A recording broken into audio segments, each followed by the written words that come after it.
Welcome to this dark little corner of Fragcom. Today I'm going to bring you a little slice of darkness because today I'm fulfilling my duty to bring you the Gothic Fairytale fragrance tag. You see, I was touched by the curse of a scented snowdrop to bring you fragrances that would suit Gothic and dark fairytale characters. And although it has been an age, I'm here to finally tell you mine. Gothic fairy tales are one of my favourite genres of storytelling, specifically film.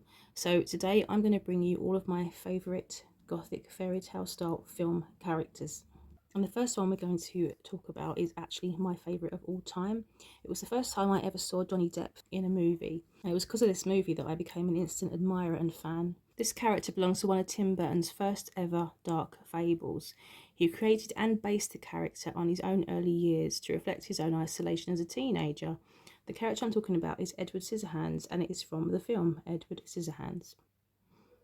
Although the character only started out as a series of sketches and drawings, Tim Burton brought him to life in the motion picture, where he is an unfinished, inventor's creation, a character that is sweet and humble and kind, but with hands unfinished, still fashioned from scissor blades.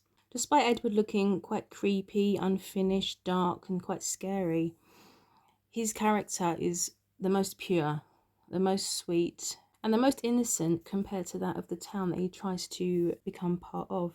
Despite experiencing and falling in love and becoming, just for a short time, the celebrity of the town, just by radiating his own innocence, kindness and humility, he does sadly remain as an outcast and leads quite a sad life in the end. It's beautifully written, it's beautifully filmed, and there's often moments where the symbology of his innocence and his love is seen through snow and seen through ice sculptures. He's a very creative person with his scissor hands. And there is a fragrance that I have to pair with him. It's one of my personal favourites, and that is this soft, aromatic, slightly dark offering from Armani Prive called Bleu Lazuli. Now, though this is not really classed as Gothic or dark, not particularly, this is my more romantic approach to the character of Edward. This is the romantic symbology of the snow and that cold but still soft personality. This is ultimately aromatic, but with this beautiful spicy cardamom. There's tobacco, there's plum, there's an elegant soft note of tea, which ultimately makes this kind of powdery, almost fizzy, but still so soft and gentle. It feels opulent. It does lean cold in many ways, with a slight warmth from the spices. This is absolutely beautiful, and it matches Edward's personality with this cooling, snow-like, glistering surface with this cold exterior, but knowing there's this gentle warmth beating within, and I love it.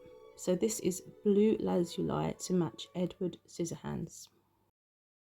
Through dangers untold and hardships unnumbered, I have fought my way here to the castle beyond the Goblin city. For my will is as strong as yours, and my Stop. And enter David Bowie in very tight spandex. Jareth the Goblin King from the film Labyrinth, one of my absolute favourite films, and so much fun. A beautifully enchanting and sort of fun adventure film and fable directed by George Lucas and Jim Henson, and has a lot of fantastic characters in it, often with puppetry that of course Jim Henson is known for. The main personality in this film, I think for a lot of people, not just me, one that if we didn't have it, the film would lack an awful lot of sparkle and charm and probably sex appeal, of course, is Jareth, played by the fantastic legendary David Bowie. So Jareth the Goblin King answers Sarah's call to take away her little brother to his castle. The only way she can get him back is to rescue the boy within a certain amount of time. And he lures Sarah away from the castle at every opportunity. He creates diversions and distractions just to keep her lost in the labyrinth and has to remain with him. So at one stage in this quest, Jareth succeeds in distracting Sarah by means of hallucination, and he gives a poisoned peach to Hoggle, another character, to give to Sarah, but puts her into this sort of trance to, of course, buy herself more time. Now, I actually love the scene after she bites the peach. It is the romantic part of the film, and it is this little scene that's influenced my choice of fragrance to match with Jareth. It is from the house of Tom Ford, and I think this fragrance matches him beautifully despite the fact it was just a random peach in the film. Okay, so of course this is Bitter Peach by Tom Ford. Now, Bitter Peach is actually quite a sexy peach fragrance. Tom Ford is known for this quite dark, sexy DNA, where he often pairs things with patchouli or truffle and brings this kind of dark, desirable, mysterious DNA. Bitter Peach is no exception to this lineup, and actually I think it works beautifully with the pairing of this peach. I've always said the peach in here is both bitter and also sweet. You have two peaches, so this could be this poisoned peach. But also there is this beautiful, tender, sweet peach as well. There's a gorgeous, fuzzy, soft surface of the peach. It does bring a slightly powdery quality to it. There's also this background of darkness, something that can't maybe be trusted. There's this alluring, dark sexiness coming through in the darker notes. And I think that Bitter Peach matches Jareth perfectly. So that is Tom Ford, Bitter Peach. So my third Gothic fairy tale character is from a film that I really love and enjoy so much. So I'm talking about the film Hellboy 2, The Golden Army. And the character that I thought was absolutely fabulous was Prince Nuada, who is the last of the elven warriors and claimer of the Golden Army. I find the character of Prince Nuada really appealing. He's got that elven quality that I just seem to be attracted to in films. And what's really impressive here, and those from my era, 80s, 90s, is that he's actually played by Luke Goss, one of the Bros brothers. That is freaking cool. I'm not going to try and talk about the entire plot and summary of the film. We're going to focus just on this one character. And if you haven't watched the film and this sounds appealing, then I'm not going to be spoiling anything for you. He is the main antagonist and classed as evil. Personally, I think he simply carries the weight and desire of his unappreciated ancient traditions of his family that are slowly dying out from age and ignorance. So he's a passionate character. He has his reasons for what he's doing, but of course he brings destruction to the new world around him and ultimately becomes the baddie. He's hell-bent on bringing the Golden Army to life to help him conquer the world. He is ultimately this beautiful elven-looking prince. He does look dark, a little bit creepy, a bit scary. He's not meant to be romantic here, although, you know, it works for me. Prince Nuada has this quality that I find appealing. Although he's deadly, he's a warrior, he's skilled, he has this elegance, he has this soft approach as well. You can tell he's regal. There's something ancient but timelessly beautiful about him. And that's the element I wanted to bring forward in the fragrance that I've chosen. This facet of effortless elegance and golden majesty. So I'm describing Prince Nuada here, but I'm also describing Hera from Papillon Artisan Perfumes. Now, I don't have a bottle yet, but I have fallen for this fragrance and I think it is absolutely stunning. It's the most recent launch from the house of Papillon, created by Liz Moores, and this is a very special fragrance that she created because it was created solely and bespokely for her daughter's wedding. She made it especially for her wedding day, and it is absolutely beautiful. Now for me, Hera, much like Prince Nuada, brings this sense of sort of times past matched with this eternal timeless relevance. A rich cacophony of these quality materials that bring this slightly vintage and yet beautifully soft, approachable modern fragrance. I think of Hera as my golden mushroom, and I think the way that Liz Moores uses orris butter in her fragrances, as she does with also Dryad, another one of my favourites, it always makes me think of a mushroom, but in the best way. The surface, the luminosity of a white mushroom under the moon. That's what orris root does for me in Hera. It's powerful, but it's not punchy, and it's graceful, but it stands firm. I just think of it as my golden mushroom, despite the fact there is soft florals and so much beauty. For me, this matches the elegance, the timelessness, and the majesty of Prince Nuada. So next we're talking about Honeythorne Gump. Who is Honeythorne Gump, I hear you ask? Well, if you're like me, back in 1995, you were a lover of all things mystical, fantasy, dark and fable, you will know the film Legend. It's a dark fairy tale of magic and demons and unicorns, fairy folklore, enchanted forests, but with the simple and powerful narrative of story, with evil being defeated by both love and innocence. It's such a visually stunning film. It is magical and poetic. You'll see a young Tom Cruise playing Jack and the rather extraordinary and iconic Tim Curry playing the darkness. But we're going to focus on Gump, Honeythorne Gump. He talks in riddle, he's quick-witted and cautious, and just one of the many beautiful characters in the film. Just such a cool character. I have a fragrance that every time I sniff it, I just think of this character anyway. Hopefully you'll forgive me for talking about a fragrance that is unfortunately now discontinued. It can join that film as something iconic and something now from times gone past. It is Faun, and it was created by Thomas O'Brien from the channel here called Ouch 110. Faun is an aromatic and slightly animalic floral fragrance. In Faun you can find these clean, pure and innocent white florals of jasmine and lotus, and they are in amongst this beautiful dried herbaceous, slightly animalic bed of herbs and hay-like qualities, smelling both woody and with slight touches of green as well. You can almost picture this faun or a fairy running through the undergrowth and running over dead bracken and leaves and twigs and dried flowers, heading into the woodlands and maybe even deeper into the forest. This is just a magical, multifaceted, beautiful offering from Thomas O'Brien, and I'm so happy to have Faun, and it is my scent to match to Honeythorne Gump.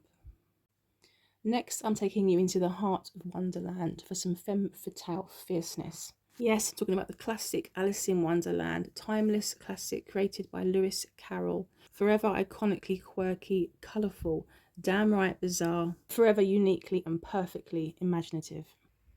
Although it's a classic child's story time and obviously adapted into Disney as well, let's not forget that it has its dark side in portraying childhood as a dangerous place, often shadowed by a threat of death. And who better to deliver this demand than the Queen of Hearts? Off with their heads. Yes, this notorious foul-tempered queen demands red roses, jammed hearts, rolling heads, and of course, hearts. Now I think I've got the perfect fragrance for the Queen of Hearts. It's sweet and dark and dangerous and alluring, but kind of fun as well. I have chosen Love by Chopard. Love is a jammy rose fragrance. It's actually dark and edgy, but also quite fun. It's affordable and so enjoyable. And the bottle tells its own story of the Queen of Hearts. We have our heart on very many facets of the bottle, if you can spot them. With the label, we have 4 creating this lid. And actually the bottle itself is also 4 hearts. Quite cleverly put together. This is definitely a red rose fragrance, but it's so jammy and sweetened, I believe, with fruits, things like raspberry, incredibly sweet as a jam tart. But there is a darkness. I believe there is oud in here, maybe even a little touch of incense in there. It has this sort of dark, mysterious, Eastern kind of vibe. The sweetness is fun and inviting, but this dark, dangerous, slightly powdery edge that it has, it's very strong, it's very bold, and once you go there, there's no turning back. That is Love by Chopard for the Queen of Hearts.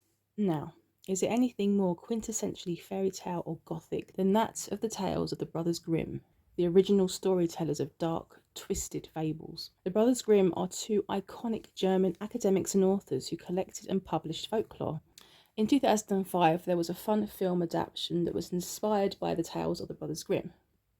In the story, the brothers are on a quest to solve various unusual and supernatural mysteries, and in doing so, they encounter a mysterious lady of the woods known as the Cursed One, and she is named Angelica.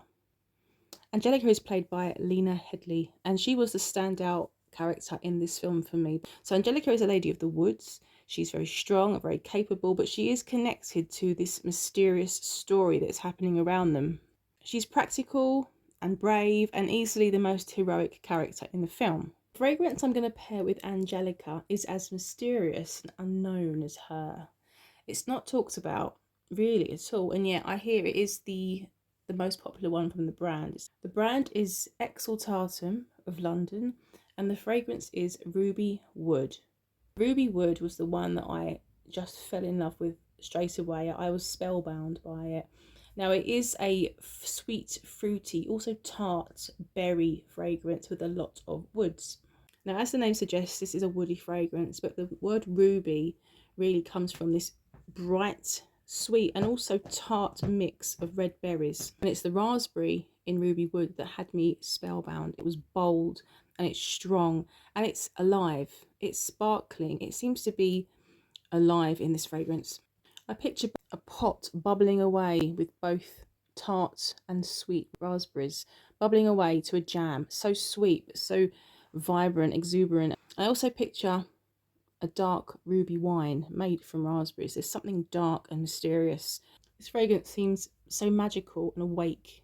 The woods are awake. The berries are awake. The woods never take over the berries. They're just there supporting, giving it strength. But it's that ruby essence of raspberry that is so vibrant and spellbinding. I think it perfectly matches Angelica, both her personality and this magical woodland that she's a part of. So that is Ruby Wood by Exaltatum. The number 7 is my fun wild card. I'm going to be scenting Frank-N-Furter from the Rocky Horror Show. He's just insanely brilliant. The sweet transvestite from the planet Transylvania. The Rocky Horror Show is, of course, Gothic. Is it Fairytale? I see you shiver with anticipation. Well, that's up to you. It certainly is a bizarre rock opera of suspenders, experiments, sing-alongs and Janets. But it's all centred around one fabulous cross-dressing mad scientist from the planet Transylvania. Yes, it is dark and edgy and bizarre and just weird, but it's impossible not to be enthralled by it. And his presence, that is Tim Curry's presence, is electric and frankly questionable, but it is impossible not to be impressed by the performance. Despite being both kinky and insane, Frank-N-Furter just does have this charisma and charm. You can't deny it. I do have a fragrance that actually kind of honours his big glossy lipstick lips. Devilish and bold and kind of a focal point, really. I have a fragrance here from Chanel, iconic of course, and it is Misia. This is the EDP. So Misia is a violet and leather fragrance. It's definitely violet dominant, but it is not sweet. This is not your typical sweet Parma violet, and it's certainly no shrinking violet. This is a dark but very smooth violet, and this dark kind of waxy, yeah, like a waxy dirtiness comes from leather. With this kinky dominatrix environment that the film has, there's certainly different forms of leather, and I'm sure there's wax thrown in there as well. So there's this edginess, balmy and balmy in both senses of the word, wax and aldehydes, all creating this lipstick feeling. But this is a lipstick for adults only. So I think Misia perfectly matches Frank-N-Furter from the Rocky Horror Show. Now for number 8, I'm bringing you the modern and beautiful fairy tale film called Stardust. Stardust is more of a fun fantasy adventure film, but there is definitely plenty of dark qualities, and the darkest quality being that of the witch Lamia. At 400 years old, Lamia's goal is to capture Yvain, a star that has fallen and whose heart provides the power to keep Lamia young. Just one bite of stardust, she becomes the gorgeous siren that we all know as Michelle Pfeiffer. The Stardust is a really fun film, and it has loads of really fun and gorgeous elements to it, lovely characters, but of course Lamia bring that gothic dark quality. To scent Lamia, I wanted a fragrance that would highlight her deceiving character.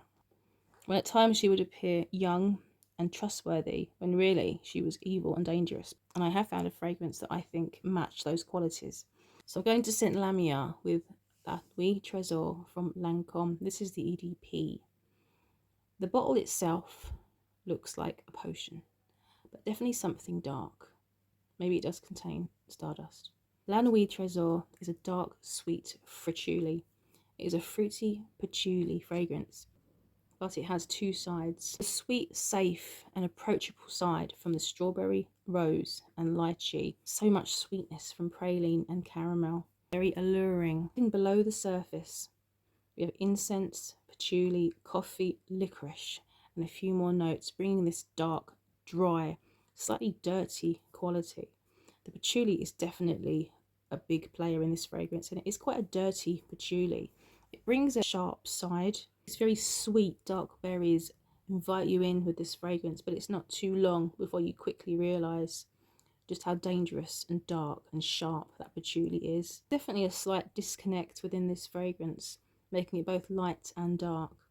And I think ultimately making it a fragrance people either love or hate, but there's no denying this is the fragrance for Lamia. It suits her deceiving personality, dark and alluring, and it definitely suits Lamia from Stardust.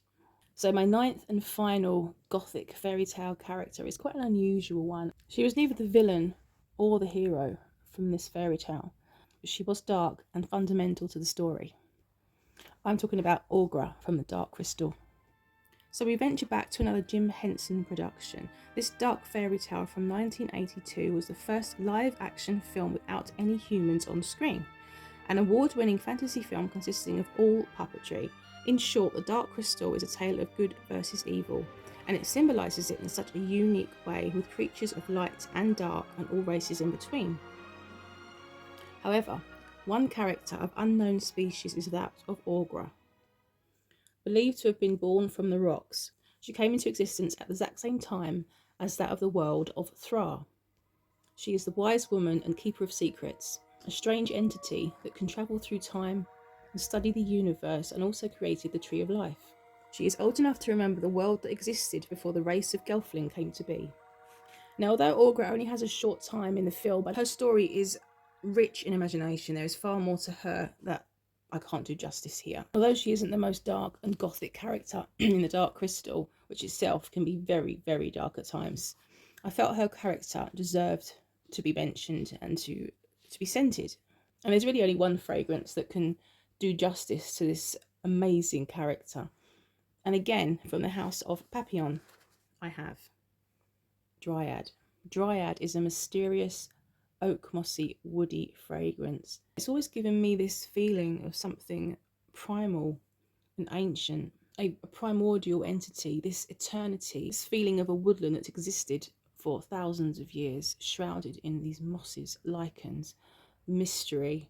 And again, with this beautiful orris root, it gives me this feeling of a mushroom, of a beautiful magical mushroom that is lit up by the moon. I could describe Dryad as both ethereal and bold, dense and subtle. Experience this scent, you have to allow it to come to you. There are so many nuances, facets, pockets of interest, layers that develop through time. The woods feel so ancient but so present, both dry and also dewy. It's really a story and not just a scent. I think it is so special, and I can't think of a better fragrance that enriches the story of Aughra. So that is Dryad by Papillon to scent the mysterious Aughra from the Dark Crystal. And that completes my story time tag of scenting Gothic fairy tale characters. I hope you enjoyed this video. I really enjoyed putting this video together, finally completing it. I certainly learned a lot more about the characters that I'm interested in. So if you feel like doing this tag, please by all means do so. Consider yourself tagged, no obligation. I would love to know what other people's favourite Gothic fairy tale characters are, and I'd certainly love to know how you would scent them. And that is all from Rose and Jones. Thank you so much for watching, guys. I shall see you again on my next one. Over and out.